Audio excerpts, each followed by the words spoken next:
So I have a mix of experience starting from development, starting with CDN industry, media technologies, uh, compute, whether it's a serverless or with like all the various deployment models, okay, and application security. So before I start into this session's topic, right? So I'm hoping that everybody here, in some shape and form, are using microservices, right? Correct? So as you know, so microservices architecture adoption, basically, which exclusively use a lot of containers and Kubernetes technologies, right? Actually is giving the growth to the, basically the innovation at companies that required a rapid growth or basically reduction in the go-to time for their digital experiences, right? So that's where the Kubernetes comes into picture, okay? So just a second here. Okay. So have you heard of Nginx? So, okay, who all have hands-on with Nginx? Nice, good sense of audience, okay. So I'm sure that you might have used Nginx as a load balancer, web server, or a cache mostly, right? Reverse proxy as well, okay. So how many of you know that Nginx is acquired by F5? Oh, very few of them, okay, okay. So just a history. So as you know, Nginx was a software that was released in 2012 by a Russian guy, okay, who actually wanted to solve the concurrency problem, okay. So in the market, there were not much options when you wanted to use a web server, okay. So Tomcat and Microsoft IS were the only common options available with the NetOps teams to basically deploy their applications, right, or their basically any API infra or the web infra as well. So that's where this guy, Russian guy, actually solved the concurrency problem by introducing Nginx, okay? So Nginx is a high-performant, scalable web server, reverse proxy, and a cache server, okay? So it has like a lot of capabilities that I will touch upon in my further slides, okay? But I just wanted to give the context of Nginx as per this session, right? So because we are here to understand how Nginx actually comes in a Kubernetes era, right? Because nobody has, all the use cases I've heard from you guys is, you said Nginx has a web server, reverse proxy, or a cache, right? So after F5 acquired Nginx, okay, and even on the open source as well, right? So we have been like investing a lot in our community. So our community has basically put a lot of efforts and come up with a term called as ingress controller. So basically, whenever we go in a Kubernetes world, right, where we wanted to expose our internal applications to the internet, right? So there has to be a connection between the outside component to the internal services or the pods that are running in a cluster, right? So that's where the Kubernetes comes up with the concept of an ingress resource. I know like everybody might be aware of it here, right? So the ingress resource is basically like giving you a template to define the layer 7 and layer 4 routing rules so that anyone who basically wants to interact with your application pods, right, can actually read onto that ingress resources, spun up some outside component, which can actually do this load balancing or the advanced traffic management and the security requirements in a Kubernetes cluster, okay? So that's where Nginx fits in, okay? So with our portfolio, so Nginx specifically in a Kubernetes context has two major use cases, right? So ingress resource itself is nothing, it's just like a blueprint, it's just a definition file, okay? Where you actually write what you wanted to achieve in terms of traffic management, in terms of security, or any policing that you have to do in Kubernetes, basically for your pods or the services, correct? So Nginx actually acts as an ingress controller, okay? And Nginx can act as a service mesh also in your Kubernetes environment, okay? So I'll move ahead here. So first of all, I'll touch with the base of Nginx, right?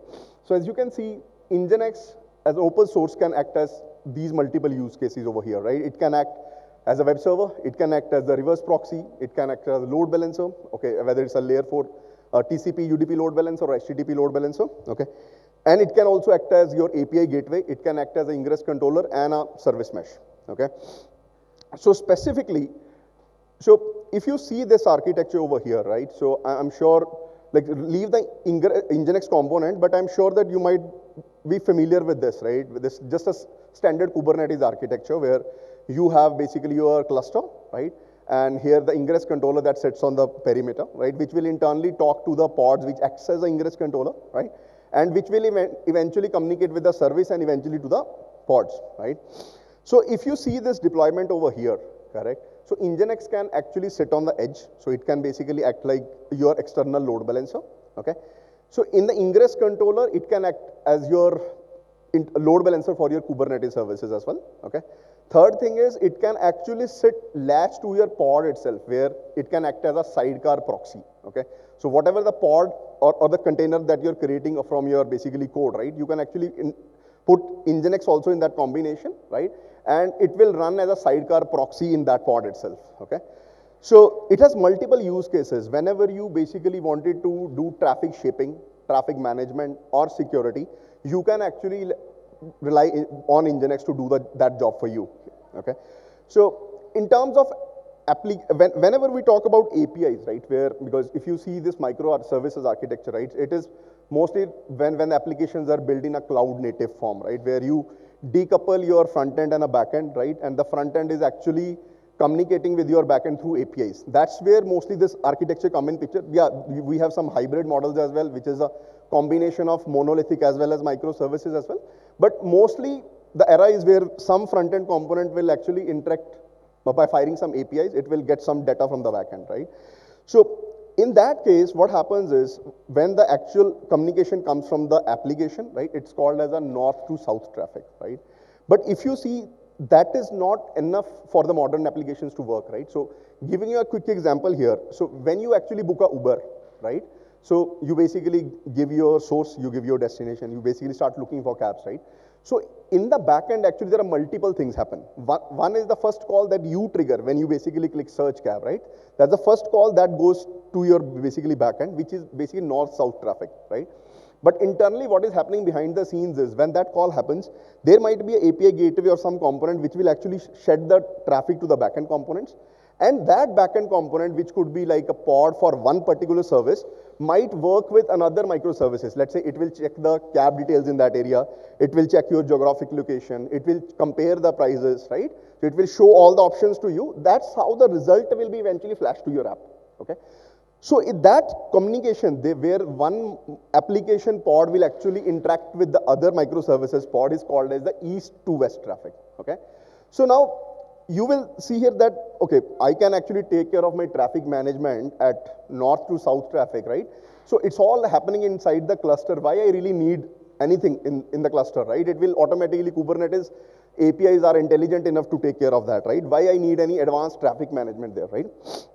So think in this way that where you are actually scaling your pods in an intelligent manner, right? As you know, pods are ephemeral in nature, right? So they come up, they go, die, right?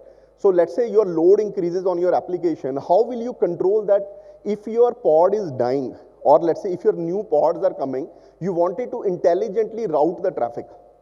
Or let's say if you wanted to do some kind of a policy management when the one pod actually tries to communicate to the another pod of another service, you wanted to have a control over that, not just rely on the plain Kubernetes APIs to do their job, right? So that's where the advanced traffic management thing come into play, okay? So coming to the ingress control for the north-south traffic. So Nginx, actually community-driven Nginx, actually Nginx has a three form factors in terms of ingress controller. One is a community-driven ingress controller. Another is the Nginx open source-based ingress controller. And third is the Nginx Plus, which is basically like a commercial offering-based ingress controller, okay? But in the end, they do their base job is same, but in terms of different flavors, they support multiple feature sets in a different way, okay? So I'll talk about that in my further slides as well. So the main base function of an ingress controller is that it accepts the traffic from outside, okay? Whatever, let's say, the HTTP call or basically the SSL calls come in, right? And it load balances to the internal pods, okay? So there are multiple ways to do that, right? So so I'll not go into that depth there where you actually create like a ingress controller service, like which can be a part of like a load balancer service. So internally what it does is it actually spins up a Nginx Plus instance, okay? So that Nginx Plus instance will run as a pod, which will act like a load balancer and a reverse proxy, same thing that you guys have been using, okay? Under the scenes, it will spin up a pod, okay, of Nginx, which will have a reverse proxy and a load balancing configuration, and it will basically send that traffic to your actual pods, okay? Because what happens is if you go by the node port service, right, so you not have a control. Node port service will spray traffic to random pods, okay? So that's why this ingress controller comes handy. Second thing is, as I mentioned, right, so it actually uses the ingress resource definition file. Kubernetes APIs work on that and create these resources, okay? So there are other ways like by annotations or config map where you can like use a lot of customization, and I know like Kubernetes communities have tons of annotations and basically the custom resources that you can use with this, okay? So the next part is basically the east to west traffic. So Nginx has a service mesh capabilities where your pods which are running in your basically cluster, right? So if you wanted to basically have a traffic management there or having some traffic policy or security, you can actually implement Nginx service mesh, okay? So the main use cases are basically, let's say you wanted to do the load balancing of the traffic when the one service is trying to communicate with the other. You wanted to implement some sort of mutual TLS. You wanted to basically collect the lot of metrics when one service is actually trying to connect to another. There it can actually integrate with like with Prometheus, Spire, Jaeger kind of open source tools, okay, for that. Okay, and also it can actually also helps in when you have to egress the traffic. Let's say some service is basically sending traffic outside to interact with some outside component. That's where also it can fit in, okay. So these are the major use cases, okay, where Nginx ingress controller and service mesh can solve for you. One is like it can act as the API gateway, load balancer, okay. It can actually do path-based routing. It can basically do a request and response header manipulation. It can also help you to achieve canary deployments or blue-green deployments, okay. And in terms of, let's say, if you want to do some kind of policing, let's say you wanted to do rate limiting, you wanted to do, let's say, some IP ACLs, right? Source controls, basically, when one service connects to another, right? Or from the outside as well, you can achieve that, okay. So this is the state, as I mentioned, there are three flavors of ingress controller.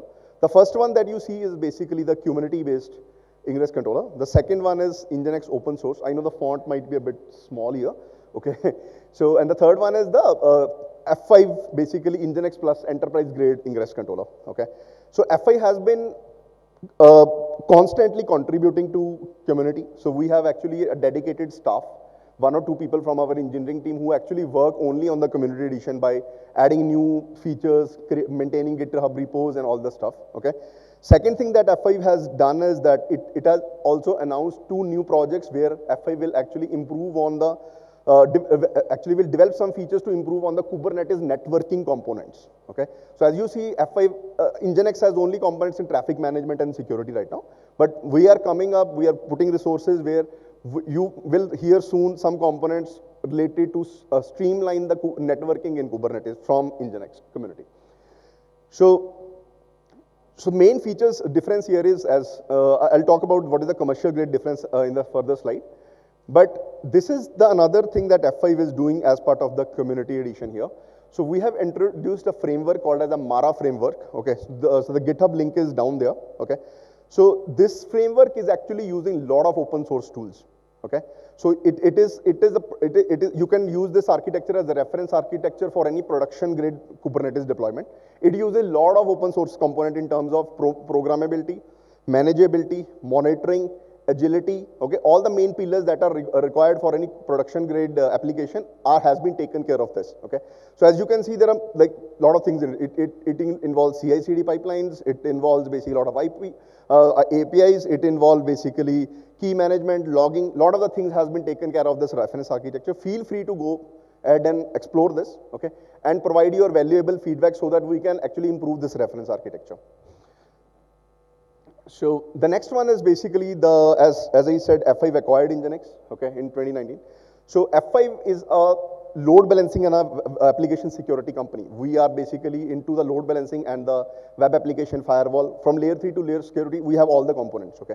So what we have done is we have married the Nginx code with our F5 code and come up with a lot of various products to improve the delivery and the security in applications, APIs, and Kubernetes, okay. So this is the component where you can see on the right side, Nginx Plus has a lot of additional tick marks as compared to the open source, okay. So the last one is security, okay. I'll take like 20 seconds more, that's all. So in terms of securing the Kubernetes connectivity, as you see in my initial slide, right? So ingress controller can fit on the perimeter of the Kubernetes, right? Nginx can also sit as part of the sidecar proxy, correct? So we have a component called as Nginx App Protect, which will actually run on the same Nginx Plus instance, which can be acting as your ingress controller, which can be acting as your peripheral API gateway or load balancer, or as a sidecar proxy. And that component will act as a layer 7 web application firewall, DDoS protection, and a bot mitigation solution for you. Okay, that's all. So feel free to go through that product. The link is mentioned in the bottom. Okay, so that's all for this session. Hope you like the session. Looking forward to more engagement from the community towards our GitHub. We'll share some references later. Feel free to get in touch with me. I will be outside. Thank you.